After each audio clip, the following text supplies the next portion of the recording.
In 1929, as the stock market collapsed and panic spread across America, millions of people watched their fortunes disappear. Men who had spent years building wealth lost everything in a matter of days. Banks failed, businesses collapsed, fear consumed the nation. But one man stood on the opposite side of the trade, Jesse Livermore. While the world was selling in panic, he had already positioned himself for the crash. As markets fell, his fortune exploded. Newspapers called him a genius. The man who beat Wall Street. The man who saw what nobody else could see. By today's standards, he had made hundreds of millions of dollars. He had conquered the market, or so it seemed. Because years later, much of that fortune would be gone, then rebuilt, then lost again. Despite all his intelligence, all his experience, and all his success, Livermore fought a battle he could never fully win. The battle against himself. And in 1940, after a lifetime of victories and defeats, he took his own life. Think about that. One of the greatest traders who ever lived could predict the market, but he could not always control his own emotions, his own impulses, his own mind. And that reveals a truth every Spartan warrior would have understood immediately. The market is not your greatest enemy. The economy is not your greatest enemy. Other traders are not your greatest enemy. You are. Because in trading, as in war, the greatest victories belong not to the smartest man in the room, but to the man who has mastered himself. And that's exactly why a Spartan warrior would have been an exceptional trader in today's markets. Most people believe that successful investing is about finding the right stocks. They spend countless hours studying charts, reading financial news, watching analysts, and searching for information that might give them an edge. They assume that if they can simply learn enough about the market, they will eventually become successful investors. But if knowledge alone created great investors, Wall Street would be filled with millionaires.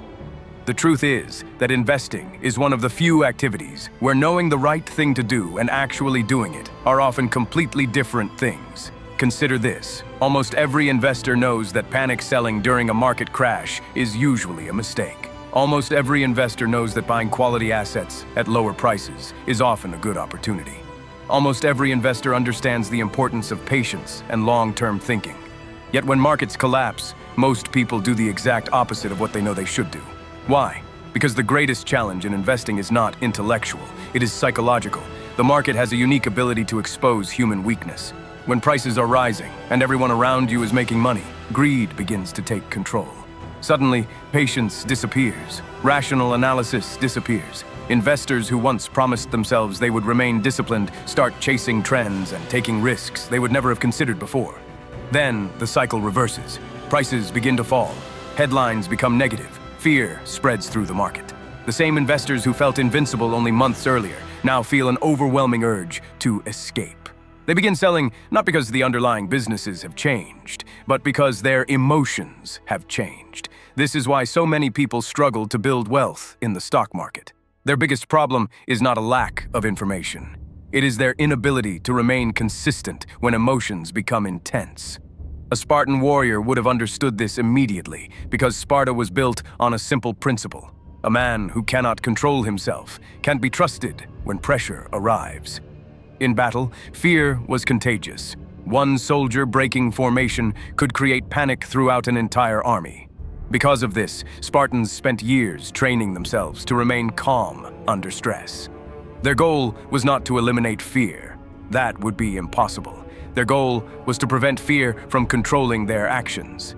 The same principle applies to investing. Every investor experiences fear. Every investor experiences greed. Every investor experiences doubt.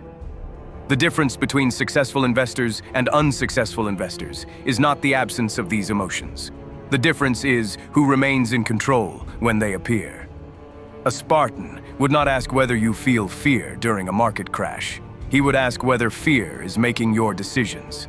He would not ask whether you feel excitement when markets are booming. He would ask whether excitement is clouding your judgment. Because from a Spartan perspective, the market itself is not the battlefield. The battlefield is your own mind. Every market cycle becomes a test of discipline. Every crash becomes a test of patience. Every rally becomes a test of restraint. The market constantly presents opportunities to abandon your principles in exchange for short-term comfort. Most people fail these tests. They buy because everyone else is buying. They sell because everyone else is selling. They follow crowds because crowds feel safe. But history repeatedly shows that the crowd is often wrong at the moments that matter most. This is why some of the greatest investors in history have appeared almost emotionless during periods of extreme uncertainty. They were not smarter than everyone else. They simply possessed something far more valuable, the ability to remain disciplined when others lost control. A Spartan would recognize this as the highest form of strength. Not physical strength, not intelligence, but mastery over oneself. Because in the end, the investor who wins is rarely the one who predicts the future most accurately. More often, it is the one who remains rational while everyone else becomes emotional. And that is why the real enemy of every investor has never been the market itself. The real enemy is the fear, greed, impatience, and ego that live within us all. The market merely reveals them. One of the biggest misconceptions about the Spartans is that they were fearless. They weren't.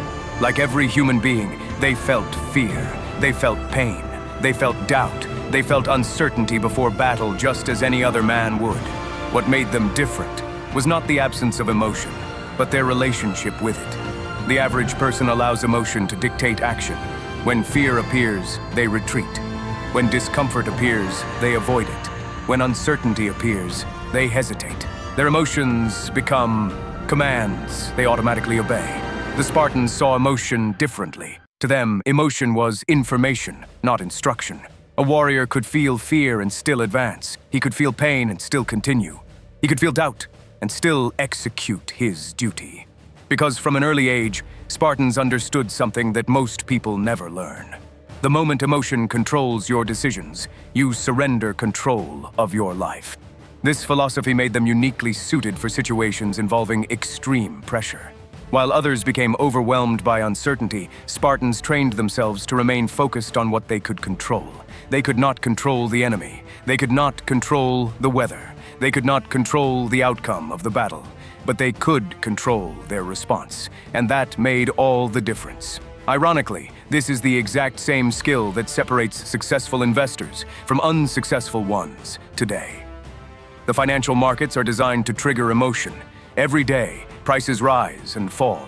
Headlines scream about crashes, recessions, bubbles, and opportunities. Social media amplifies every movement. Fear spreads through the crowd in minutes. Greed spreads even faster. The modern investor lives in a constant storm of emotional stimuli, and most people have never been trained to deal with it. When markets fall, they panic. When markets rise, they become overconfident. When everyone around them is making money, they feel envy. When everyone around them is losing money, they feel fear.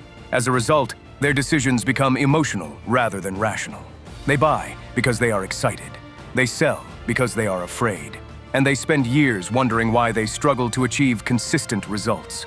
A Spartan would immediately recognize the problem. The issue is not the market. The issue is emotional dependency. Imagine a Spartan standing in formation before battle. The enemy army is larger. The outcome is uncertain. Death is a possibility. Yet the Spartan understands that allowing fear to dictate his actions would only make the situation worse. If he breaks formation, others may follow. Panic becomes contagious. The battle is lost before it truly begins. Investing works in much the same way. The moment an investor abandons discipline because of temporary fear, the damage often compounds. A decision made in panic leads to regret. Regret leads to hesitation. Hesitation leads to missed opportunities. Over time, the real losses come not from the market itself, but from emotional reactions to the market. This is why emotional mastery is such a powerful advantage. Most investors spend years trying to predict the next market movement. A Spartan would spend that time learning to control his own reactions instead. Because markets will always be unpredictable.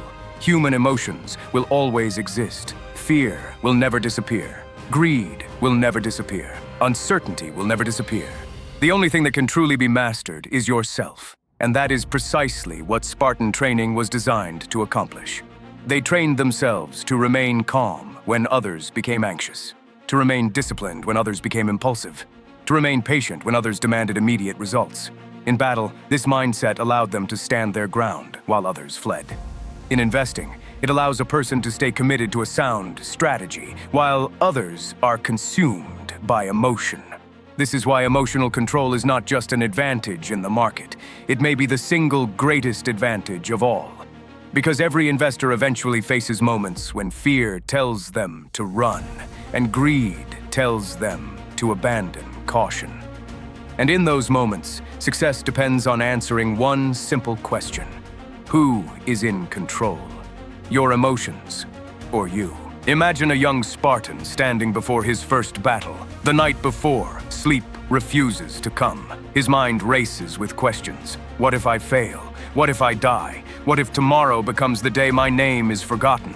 These thoughts are natural. Every man feels them. But a Spartan would have been taught something that most people today never learn. The outcome is not yours to control. You can sharpen your spear, you can train your body, you can prepare your mind. But whether you live or die, whether you win or lose, whether history remembers your name or forgets it entirely, those things belong to fate. And strangely enough, this mindset is just as valuable in investing as it was on the battlefield. Most investors become obsessed with outcomes. They check their portfolios every day, sometimes every hour, sometimes every few minutes. A stock rises and they feel powerful. A stock falls and they feel anxious. Their emotions swing with every movement of the market, not because their lives have changed, but because their brains have become addicted to outcomes. Modern neuroscience gives us a fascinating explanation for this. Many people believe dopamine is the chemical of pleasure. It isn't. Dopamine is the chemical of anticipation, the chemical of expectation, the chemical that whispers, maybe something good is about to happen. Every time an investor refreshes a stock chart, checks a portfolio, or watches a market update, the brain enters a cycle of anticipation. Will I be richer? Will the stock go higher? Will today be the day? The result almost doesn't matter. The anticipation itself becomes addictive. And once that addiction takes hold, investors stop focusing on what they can control. Instead, they become emotionally attached to outcomes they cannot control. A stock becomes part of their identity. A prediction becomes part of their ego. A trade becomes a personal battle that must be won. And that is where suffering begins. Because markets do not reward desire. They do not reward hope. They do not reward attachment. The market does not care how badly you want something to happen. A Spartan would immediately recognize the danger. The moment your peace depends on a specific outcome, you have surrendered your freedom.